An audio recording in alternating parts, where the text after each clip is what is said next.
les tops et les flops de ce Olympique de Marseille FC Lorient avec, on voit tout en haut, le petit Pierre-Emerick, enfin le grand même Pierre-Emerick Aubameyang avec 7 qui est le seul top de ce match pour l'instant. Donc ça, il va y avoir du débat peut-être en plateau. Tellement sévère avec certains joueurs. On va commencer donc. Le dispositif finalement mis comme ça par Loïc en avant-match était finalement réel. Hein. C'était vraiment un 4-4-2. Ouais. On a joué 4-4-2 à plat, donc c'était bien vu de la part de Loïc et Bilal notamment qui l'avait senti. 5,2 pour Lopez. Paul Lopez, ça va être assez rapide, mais qui n'a pas fait un si mauvais match que ça, je ne sais pas. Il n'a pas eu grand-chose à faire. Sur le but, il peut quand même beaucoup mieux faire. Moi, 5, ça me va. Voilà, c'est un match moyen. Ouais, la note, elle est normale. Ouais. Des relances au pied. Ça, nos lecteurs sont plutôt inspirés sur cette note. Il y a eu pire. Ouais. 5 pour. Il y a quelques arrêts quand même. Mais il est bien placé sur une frappe à mi-distance là, de. Je ne sais plus qui c'est qui fait cette frappe d'ailleurs. Ouais. Mais, à Bergel. Ouais. Mais il aurait pu peut-être mieux faire sur. Il fait pas son premier poteau. Voilà, c'est ce que dit Mange Grain. Il aurait pu un peu plus couvrir son angle là. Mais sinon, pas fautif, mais t'as pas de miracle. Ouais, c'est ça. Donc 5 pour Paul Lopez, qui est plutôt, vous êtes plutôt d'accord avec nos lecteurs. On va passer à droite, titulaire Murillo à la place de Klose, qu'on n'a pas vu rentrer. 5,6 pour Murillo. Est-ce que vous augmentez la note d'Amir Murillo, Benoît ? Non, pour moi, ça a été un peu comme ce qu'on vient de dire sur Paul Lopez, un match sobre, ni très beau, ni très mauvais. Il a fait ce qu'on attendait de lui, il a bien défendu, sans plus. Mais pour moi, un match sobre de Murillo. Passeur décisif quand même sur la tête d'Aubameyang. Sur le premier but, en plus, qui te débloque un match qui n'était pas si bien embarqué que ça, même si tu étais dominateur. Là, le centre est pas mal. Après, est-ce que ça vaut plus que 5,5 ? Je trouve quand même beaucoup plus sûr que Jonathan Klaus actuellement. Et franchement, il n'y a rien à lui reprocher. On va aller sur 6. Et il n'a pas été assez bien servi. Parce que, je trouve un peu léger défensivement quand même. Moi, tu me l'enlèves pas de l'esprit. Il y a des moments. Je suis habitué à Klaus, moi, c'est pour ça. Oui, c'est vrai que c'est mieux que Klaus en tout cas, défensivement. Je suis pas sûr. Klaus, ça passe à tous les coups. Pas trouvé brillant, moi. Mais 6 pour le. Ouais, pour le centre, la galette. Mais le match est sobre, je suis assez d'accord avec vous. Mais c'est vrai que comme tu le disais bien, ça lance aussi le match de l'OM, ce beau centre pour Pierre-Emerick Aubameyang, qui lui n'était pas forcément dans son match en début de rencontre. Chancel Mbemba, 4,2 fautif, lui pour le coup sur le premier but du FC Lorient. Qui a fait un match sinon plutôt bon. Je ne sais pas ce que tu en penses, toi, Bilal, commenter le match. Je suis pas vraiment d'accord. Il mérite son flop. Okay. Je l'ai senti même avec des pertes de balles un peu dangereuses, pas serein, pas dans son match. Et c'est la première fois qu'il nous crédite d'une boulette aussi incroyable qui relance Lorient. Et il joue tout le match, donc tu peux pas. Il joue tout le match, donc je te dis qu'il est en état. Donc, pour moi, flop, c'est à partir de 4. Moi, je le mets 4. On le met en flop. Moi, je suis à 3. Ah, okay. Oui, je suis à 3 parce qu'il n'y a pas grand-chose de bon. T'es pas le seul dans le chat, il y a eu 3. On l'adore. Moi, c'est mon joueur préféré de ces 2 dernières années. Bien sûr. De loin. S'il y a un joueur où je dis celui-là, qu'est-ce que je l'aime, c'est Mbemba. Ce soir, il faut être honnête. Défensivement, il s'est fait bouger. On l'a dit. On en a même fait de Mohamed Bamba une possible recrue après son match. Et cette action où il se trouve complètement, on a mis des notes bien pires à des défenseurs qui sont suspendus aujourd'hui pour le même type d'erreur. Donc, 3. 3 pour Romain, 4 pour... de toute façon, là, on est tous d'accord pour dire que c'est flop. J'étais d'accord avec Bilal. Pour moi, 4, ça résume assez bien son match. Je trouve Romain un petit peu sévère avec 3. C'est un peu dur. Si c'est Balerdi d'il y a 2 ans qui fait cette faute, on lui met combien ?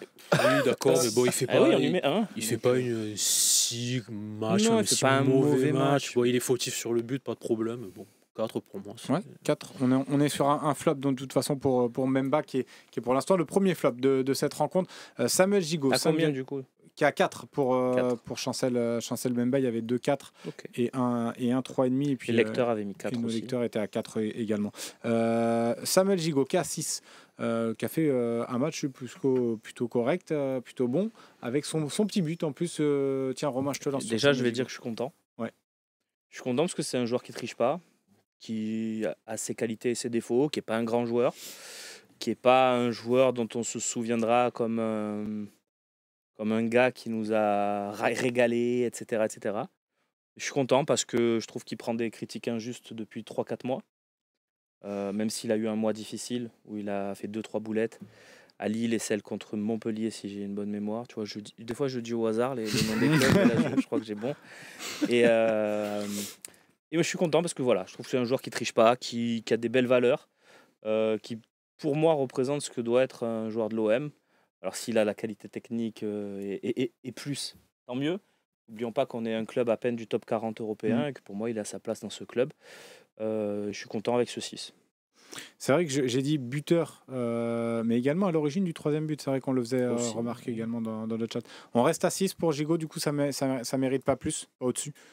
Je lui mets pas au-dessus parce qu'il a encore tapé sur le cœur en mode guerrier. On en a parlé également. Et je l'ai trop mauvaise sur le match qu'ils ont sorti jeudi, donc je reste sur le 6. Pourtant, il mérite plus quand même. Attends, s'il mérite plus, on note. Non, mais le match, il a tapé sur le cœur et ça m'a fait trop mal. ça fait perdre des points, ça. Ça fait perdre trop de points. Attends, juste on a mis 6 à Murillo, donc. Ouais, bah c'est quand même c'est pour ça. Peut-être c'est un 6,5. cran au-dessus. C'est pour ça que j'insistais là-dessus. Même dans les relances, même il tacle le ballon. Fait un bon match. Sur un ballon dangereux sur Bamba, là, s'il ne chope pas ce ballon, il part seul à la cage. Non, il fait un bon match. C'est vrai que toi, Benoît, en plus, je sais que tu faisais partie de ceux qui l'ont pas mal critiqué à un moment. T'as bien aimé son match? Oui, parce que ça fait plaisir quand même de le voir à un niveau quand même assez satisfaisant. Pour moi, ce soir, c'est peut-être le meilleur dans la défense. Je pense pas trop m'avancer en disant ça. Mais il a le mérite d'être au bon endroit au bon moment sur son but. Il a montré de la solidité défensivement, c'est ce qu'on attend de lui. Donc ouais, j'étais quand même content de le voir à ce niveau, surtout quand tu vois le match un peu plus délicat d'Mbemba juste à côté de lui. Donc ouais, il a apporté de la sérénité et c'est ce qu'on attendait de lui. 6,5 pour Samuel Gigot. On va passer à Garcia à 4,5. Est-ce que 4,5 c'est bien. Vous le descendez ou non? Pas en flop, 4,5. Je sais pas, je sais rien. Mais... C'était son match. C'était son match, c'était censé être son match finalement. Après, il n'y a pas d'erreur majeure, tu vois, il se fait pas bouffer, il y a pas de. C'est faible. Mais... Techniquement, les prises de balle, il est jamais bien orienté. On peut aller à 4, si vous voulez. Ouais, il a juste réussi un centre, c'est ce qu'on retient de son match. Mais c'est trop faible et on n'est pas rassuré dans. Une roulette aussi. Ouais, deux. Qui n'est pas forcément très bien réussi non plus. Ça, je sais pas. Mais pas le niveau pour l'OM du tout. Et pour moi, le 4,5. Je veux pas le mettre en flop parce que ce serait. On peut, si vous voulez. Après, c'est justement le débat que je. Moi, non, mais bien, il a raison, Romain. Parce que c'était le débat qu'on pouvait avoir. Parce que je savais que vous n'alliez pas augmenter sa note non plus. Est-ce que 4,5 ou 4 du coup? Est-ce que flop ou. Je peux pas le mettre au même niveau que Chancel parce qu'il n'a pas fait les boulettes de Chancel. Donc 4,5, ça me paraît honnête. 4,5, techniquement, c'est décevant dans notre grille de lecture. Je trouve que ça colle bien. Très bien, 4,5 pour Ulysse Garcia. Ismail Assar, tiens, 4,3. Alors, moi, je commente parce que je l'ai beaucoup critiqué. Moi, je ne vais même pas commenter. Là, si, mais je vais te faire commenter quand même parce que c'est intéressant d'avoir ton avis. C'est incroyable. C'est justement toi que je vais lancer en premier. C'est incroyable. Je vois Gay 5, Sarr 4,3. Je sais pas. Qui a voté? C'est tous les lecteurs du Phocéen. C'est sûr? Ouais, c'est une moyenne.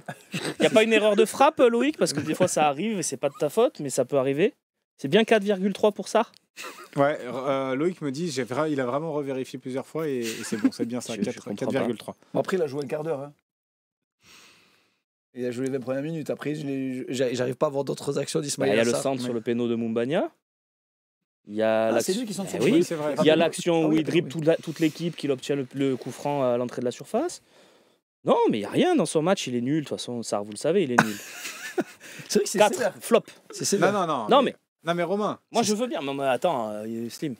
Je suis peut-être pas. Moi, je suis à 5 mois sur le match de Sarr, mais 4. Je suis d'accord avec Bilal, c'est 4,5. C'est quand même un peu. Ce soir, il va falloir m'expliquer, mais je suis très sérieux. Ce qu'apporte de plus Enrique que Sarr. Il va falloir me l'expliquer. Et Enrique fait un bon match et pour moi, il est à 6. Et c'est une très bonne note et c'est sa note ce soir. Mais il va falloir m'expliquer en quoi Enrique est meilleur que Sarr ce soir. Et il va falloir me l'expliquer avec des arguments. Parce que c'est pas dire, ouais, il a une débauche d'énergie. Expliquez-moi. Et même dans le chat, je vous mets au défi. Expliquez-moi. Vis-à-vis du prix du transfert, mais de ce que tu attends de lui en début de saison. Excuse-moi, Benoît. Faites un sondage quand même, Benoît, si tu peux me faire un sondage sur Ismail Assar. Ils vont me brancher. Mais moi, du 4,5, du 4, du 4,5. Du 5 et du. Mais pas 4, tu proposes pas 4. Parce qu'il était à 4. Si, non, il est à 4,5, il est pas à 4. Ouais, il est à 4,5. Allez, on va faire plaisir à Romain. 4,5, 5, 5,5 et 6. Non, mais vous n'êtes pas d'accord avec moi? Moi, je suis d'accord avec toi, mais quand tu le compares à Enrique. Ce soir. Ce soir, oui, mais Enrique, quand il revient. Mais on juge le match de ce soir. Mais d'accord, mais Enrique, quand il revient à l'OM, t'as pas spécialement. Ah non, aucune attente. Ismaïla Sarr, quand il arrive à l'OM, tu te dis, mais lui, ça doit être, avec Aubameyang, ça doit être lui notre leader d'attaque. C'est lui qui doit percuter, qui doit apporter du danger. J'ai aucun problème avec ce que tu dis. Je suis d'accord avec toi. Là, ce soir, sur ce qu'il montre ce soir, ce soir, il fait un bon match. Moi, je te rejoins. Je vois pas vraiment ce qu'Enrique a apporté de plus qu'Ismaïla Sarr. Au contraire. Si, il a fait un bon match, Enrique. Il a fait un bon match. Mais de là, le match au-dessus d'Ismaïla Sarr. Moi, je vais sortir un peu les stats du match. Enrique, il a touché beaucoup plus de ballons. Je l'ai vu beaucoup plus, Enrique. Attention, je ne parle pas d'occasion décisive, mais je l'ai vu beaucoup plus se dépenser qu'Ismaïla Sarr sur ce match-là. C'est pour ça que pour moi, ils ont la même note. Voilà, c'est pas pour ce qu'ils ont apporté, c'est parce que je trouve qu'Enrique a fait un match cohérent, complet, il s'est battu. Sur les couloirs, on demande un peu plus peut-être de duel d'Enrique. On a envie qu'il aille un peu. Il a fait une fois et c'est passé. Donc moi, j'aimerais qu'il le fasse plus. Mais la note de Sarr, moi, je la comprends pas non plus. Donc moi j'aurais eu 5 pour Sarr et 6 pour Enrique. Ah ouais, tu mets un point d'écart quand même. Alors dans le chat, ça donne. Si tu touches plus de ballons. Et alors? Donc plus de risques, plus de ballons touchés. Ah non, il n'a pas pris plus de risques. Et Sarr, c'est 31 ballons touchés, 11 ballons perdus. Et alors? L'autre, c'est 60 ballons touchés, 11 ballons perdus. Mais c'est ça qui me gêne. Moi, un ailier qui percute et qui joue doit perdre des ballons. Ouais, mais il faut qu'il gagne des duels aussi. Mais il en a gagné ce soir. Je t'ai donné 2 exemples. Mais tu vas être content quand même parce que. Dans le chat, c'est le 4,5 qui l'emporte. Mais attendez. Ah, bah super. Non, mais attendez. À 40%, c'est le 4,5. Ensuite, tu as 25% 5, 18% 5,5, 17% le 6. Mais il y a plus de votants qui ont voté 5, 5,5, 6 que uniquement le 4,5. Donc ce sera une note au-dessus du 4,5 qui va l'emporter. Non, c'est le 4,5 qui a gagné. Non, parce que. Si, mettez 4,5, qu'on soit incohérent jusqu'au bout. Avec vous allez lui ruiner sa soirée. Moi, là, je reviens plus. C'est fini. Non, mais on va refaire. Non, mais pour expliquer le sondage, parce que c'est vrai que sur le MyFocéan, on était revenu avec des amis sur un dernier sondage, et c'est vrai qu'il faut avoir une lecture différente. Une petite moyenne en quelque sorte. Voilà, exactement. Donc là, comme il y a plus de votants pour au-dessus de 4,5, ça sera forcément au-dessus de 4,5. Donc, mais on le met combien quand même à Sarr? Parce que 5, c'est du 5. 5 quand même, oui.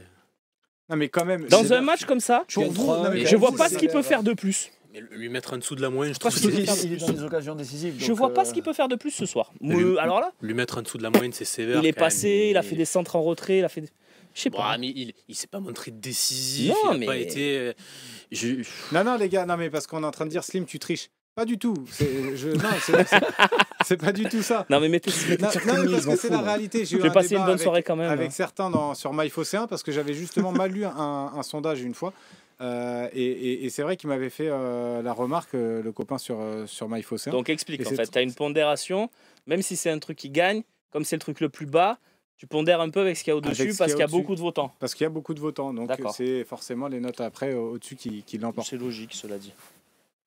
Voilà, tu vois, Spend Love qui va dans mon sens. Donc voilà, je sais ce que je fais, les amis, vous inquiétez pas. Donc toi le boss en plus. Ça sera, oui, il faut le dire comme ça. Il y a de la bouteille. Le boss des notes. 5 pour Ismaïla Sarr, c'est vraiment votre note ou pas? Non, moi c'est beaucoup plus. Mais mais on va faire une moyenne. Moi c'est 6. Non, mais ça va.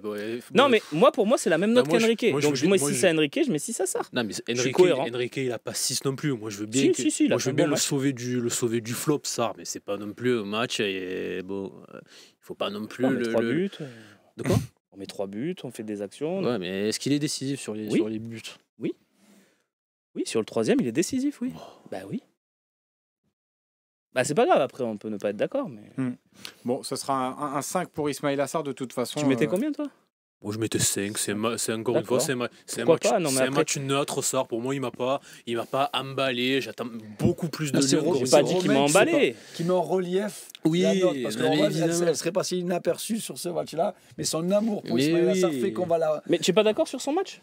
J'ai pas trouvé exceptionnel, mais j'ai pas trouvé mauvais non plus. Ok, mais alors ça me va. Il y a que moi. Peut-être que j'ai pas raison, mais peut-être que j'ai tort.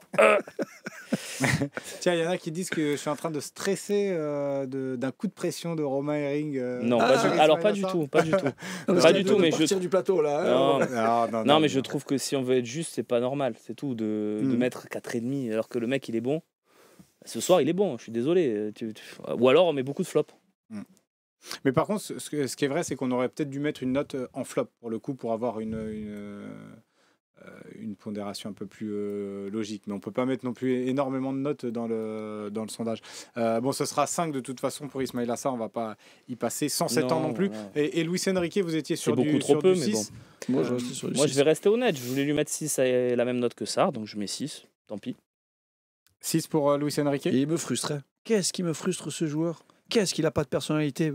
Quand tu as le potentiel physique, athlétique qu'il a, qui pourrait aller en 1 contre 1 quasiment à chaque fois et qu'il n'ose pas y aller parce qu'il a peur de perdre son duel, c'est frustrant. C'est pour ça que je te dis, j'y reviens, que je préfère qu'un ailier... Tu nous as fait Michel Aliaga. Ouais, c'est pas pour rien, mais c'est pour ça que je préfère qu'un attaquant, un ailier, perde des ballons, parce que ça veut dire qu'il tente. Alors, des fois, quand il tente et qu'il n'y a rien qui passe, c'est flop. Ce soir, pour moi, c'est pas flop Enrique, parce qu'il y a ces moments, et son action que j'ai préférée du match, c'est un ballon perdu.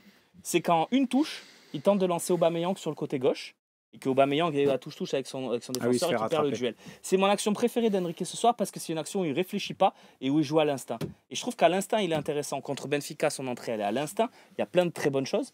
Quand il réfléchit, il y a Sampaoli qui revient dans sa tête et qui lui dit « Ne perds pas le ballon, ne perds pas le ballon, ne perds pas le ballon, reviens derrière !» C'est ça. S'il arrive à se séparer de ça, ça peut être un bon joueur. Au rôle de piston, il est très bon. Très bien. Donc 6 pour Luis Enrique. Ils me font rire dans le chat, ils sont marrants, ils sont encore sur le Sarr et ma pseudo-tricherie. Gay tient au milieu de terrain, qui connaissait sa dernière au Vélodrome certainement. Match neutre aussi pour Pape Gay. Si tu m'avais pas dit que c'était Pape Gay, j'aurais cru que c'était Onana. Moi je m'attendais à plus ni plus. C'est pas sympa pour Onana en plus. Je m'attendais à plus moi de Pape Gay, un joueur qui voulait autant de responsabilité, qui joueur voulait important, qui voulait un super salaire. Moi je m'attendais à un mec avec un super rayonnement au milieu de terrain. J'ai quand même été déçu de Pape Gay. C'est pas réussi un le jeu long. Il a pas de ça, de ce qui nous fait croire qu'il peut montrer sur un terrain. Donc bon, dernier match au Vélodrome, bon débat. Après, il est fiable. Il est fiable, Pape Gay? Ouais, il est fiable. Ah ouais. Il est fiable parce qu'il va gagner les duels qu'il doit gagner, il va perdre les duels qu'il doit perdre, il va pas perdre les ballons qu'il doit pas perdre. Ouais. Mais c'est pas suffisant, c'est sans relief. 4,5 ou 5 pour moi. 4,5 ou 5, les gars, ça va jouer entre 5 pour 4,5. Bah, ça sera 4,5 pour Pape Gay qui échappe au flop mais qui sera en dessous de la moyenne quand même. Jordan Verretou, 5,3.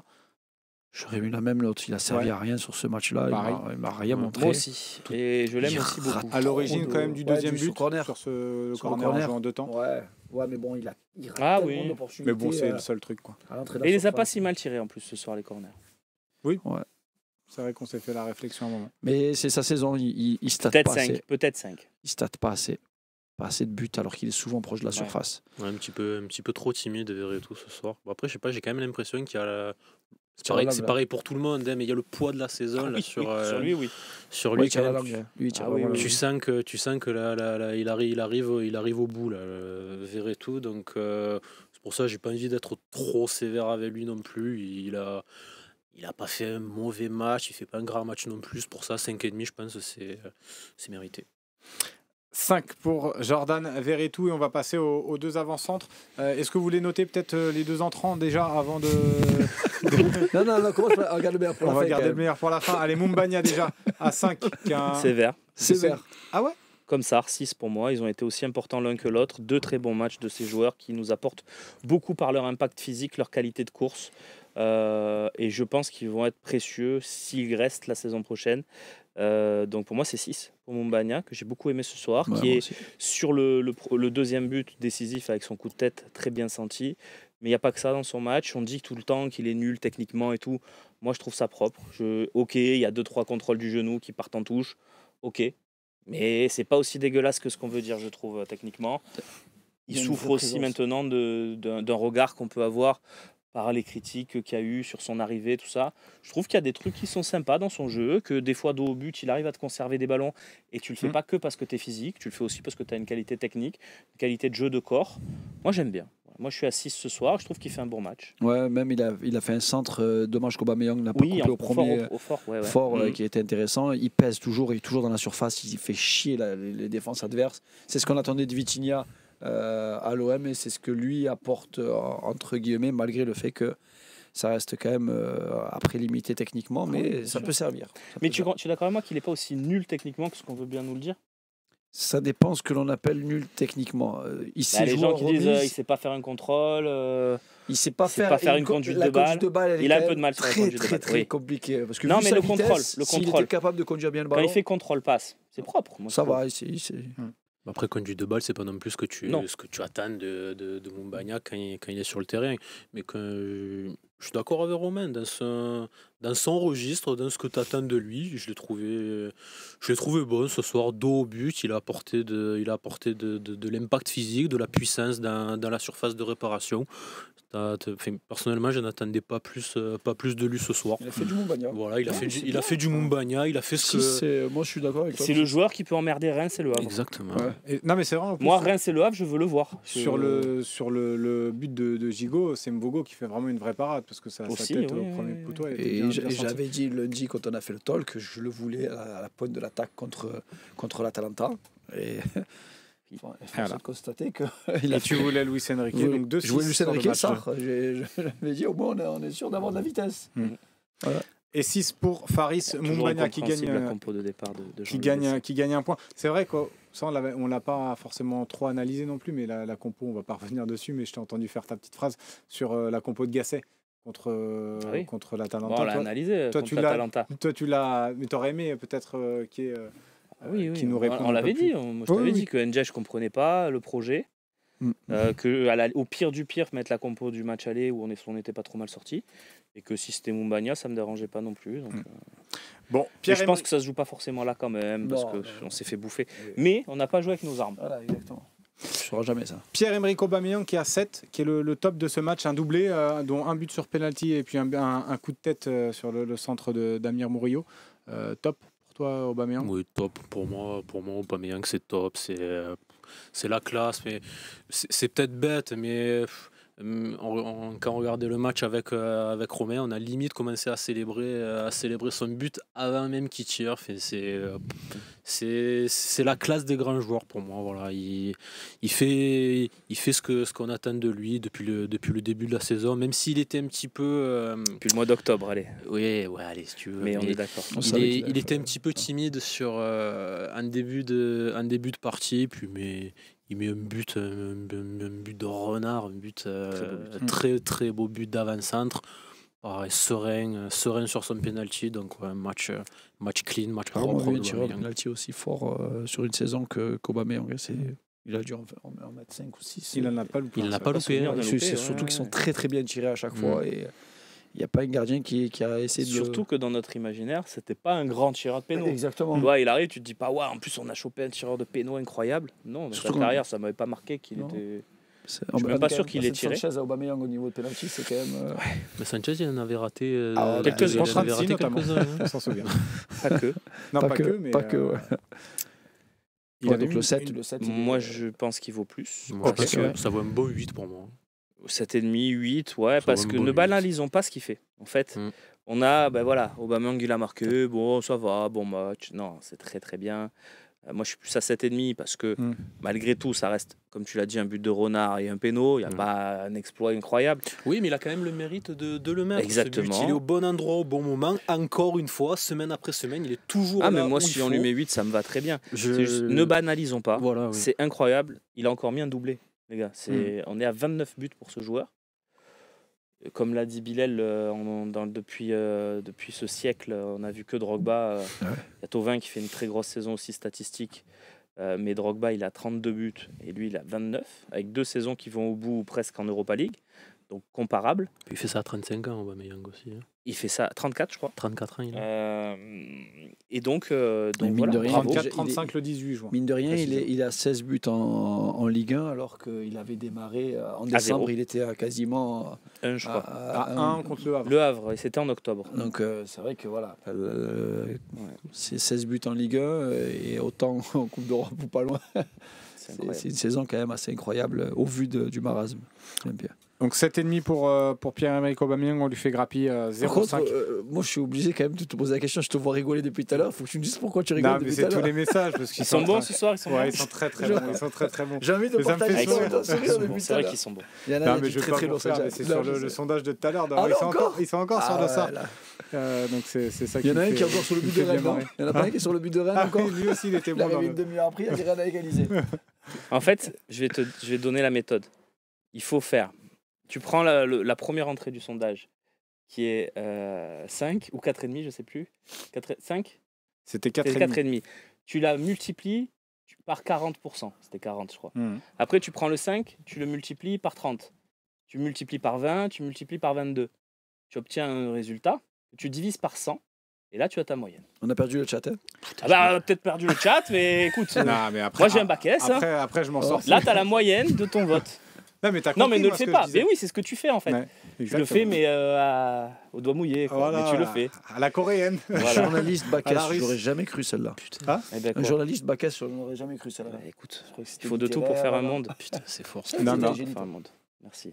En tout cas, ça fait plaisir. J'ai eu 4 en maths. J'ai un bac S aussi. J'ai 4 de moyenne en maths toute l'année en terminale. Bon, en fait, je vais peut-être pas t'écouter. Mais j'étais bon qu'en stats et en proba. Donc ça va. Ça compte. C'est déjà ça. Je vais déjà faire journaliste sportif du coup. C'est le seul truc qui se terre, les stats et les probas en ouais, c'est vrai. C'est une belle réussite. Donc en tout cas. On a à peu près 26% de chances d'être 6e en fin de saison. Tu l'as fait là, ça y est là. Ouais, de tête tout à l'heure. Bravo. Bravo. Chapeau. Et tiens, fais-moi la moyenne du match de Iliman Ndiaye, qui est à 2,3 sur ce match-là. Tu veux pas finir avec Ndiaye? Commence pas par moi, s'il te plaît. Sur les deux d'ailleurs. Non, mais sur les deux, c'est à peu près la même rentrée, je suis désolé. Non. Ouais. Honnêtement, 2,5 et 3, ça me va, moi. Je trouve que Ndiaye est encore plus pénible, avec des actions qui pourraient être décisives et qui fait n'importe quoi. Je trouve qu'Harit a 5 premières minutes catastrophiques, cataclysmiques, horribles.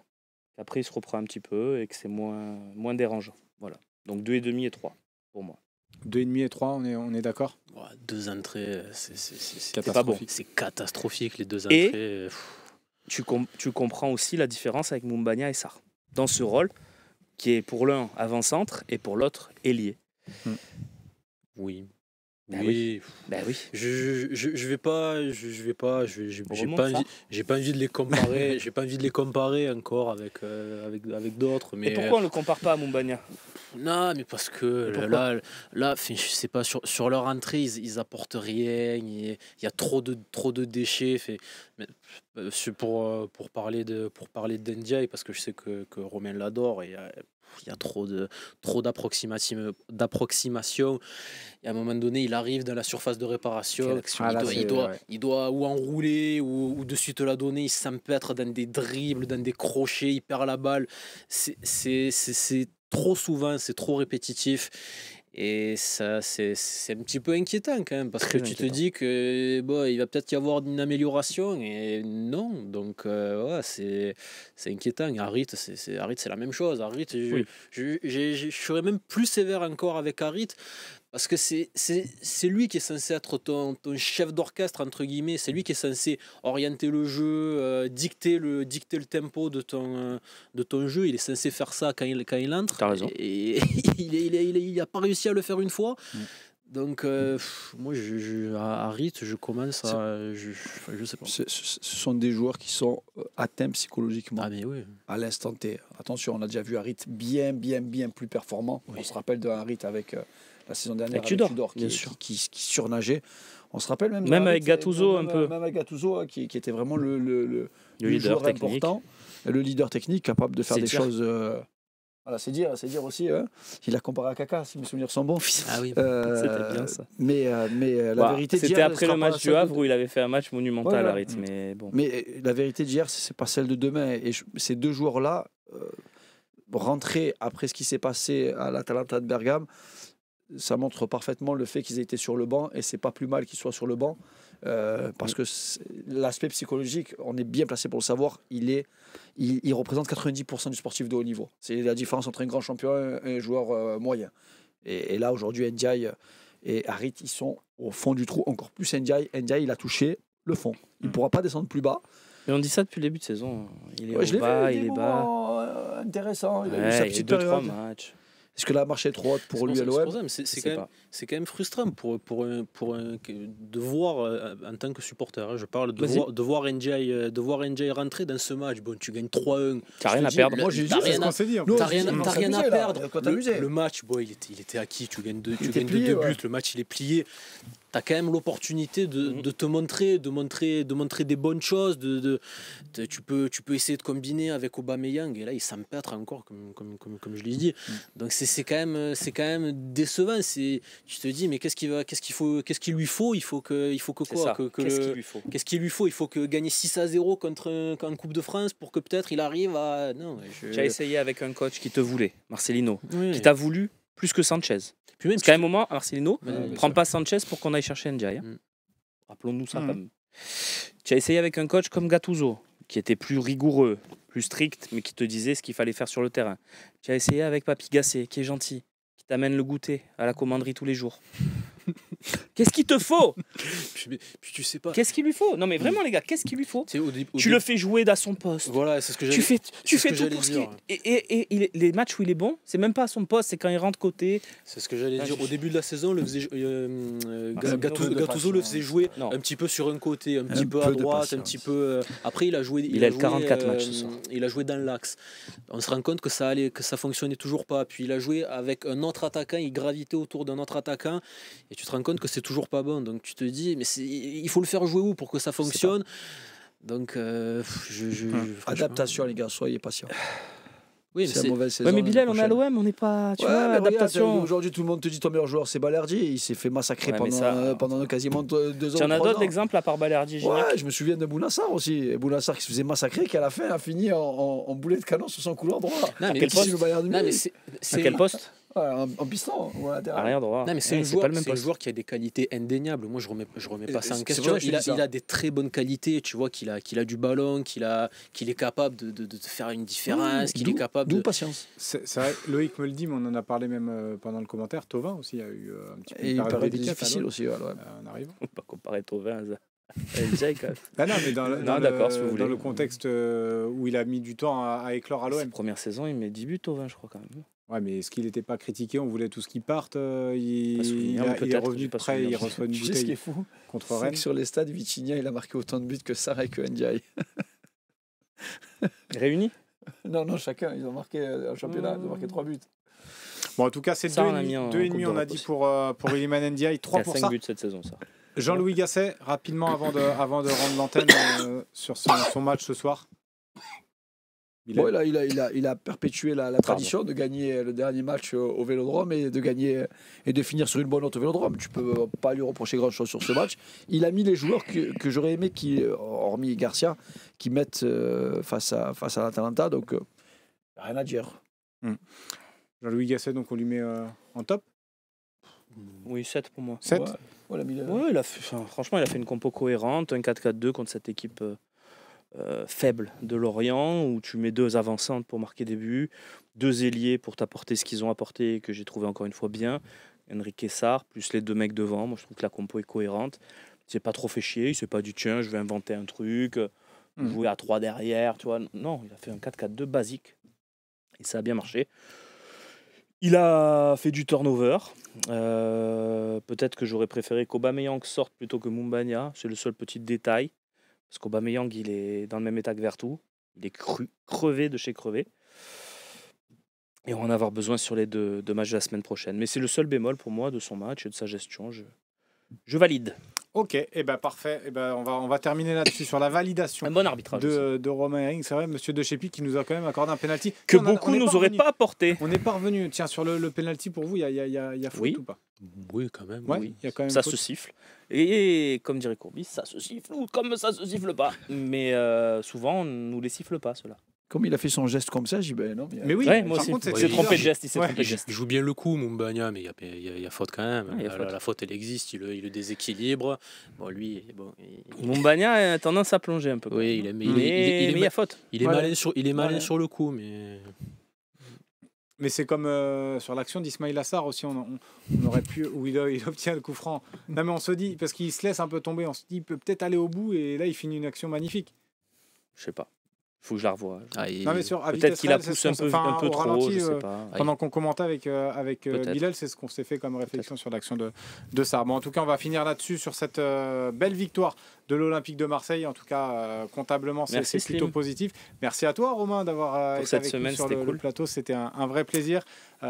Puis tu penseras à me donner les petits billets pour Sarr, évidemment. Je n'ai pas monté la note à hauteur de ce que ça méritait, mais je te donnerai une petite pièce. Évidemment. Merci à vous dans le chat parce que vous étiez très bons. Merci à Bilal. Un vrai plaisir d'avoir été avec toi aux commentaires.